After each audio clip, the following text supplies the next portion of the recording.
ஒரு சின்ன குட்டி பையன் அவங்க அப்பாவோட கை பிடிச்சிக்கிட்டு சந்தைக்கு போகிறான். அப்போ அவங்க ஒரு சின்ன டாய் கார் பார்க்குறான். அதை வாங்கணும்னு அவங்க அப்பா கிட்ட கேட்டான். ஒரு தடவை, 2 தடவை. அவன் மனசு உடையிற அளவுக்கு அழுக தான் அவன் தூக்கம், கண்ணீர் தான் அவன் தலையணை. சின்ன மனசுக்கு சின்ன ஆசை பெரிய வலியானது. அந்த கண்ணீரை பார்த்த அப்பா அவர் மனசு உடைஞ்சு போச்சு. மறுநாள் காலை ஒரு முடிவெடுத்தார். அந்த சின்ன ஆசைக்கு பெரிய அன்பு கொடுக்க. அதே சந்தை, அதே டாய்.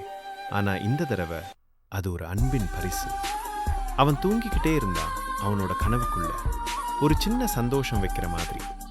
கண் திறந்த உடனே அவன் முகம் மலர்ந்தது. கண்ணீருக்கு பதிலா இப்போ சிரிப்பு. அந்த சின்ன கைகள் அப்பாவோட முகத்தை தொப்பிச்சு. ஒரு முத்தம், வார்த்தை இல்லாத நன்றி. பிடிச்சிருந்தா லைக், ஷேர், சப்ஸ்கிரைப் பண்ண மறக்காதீங்க.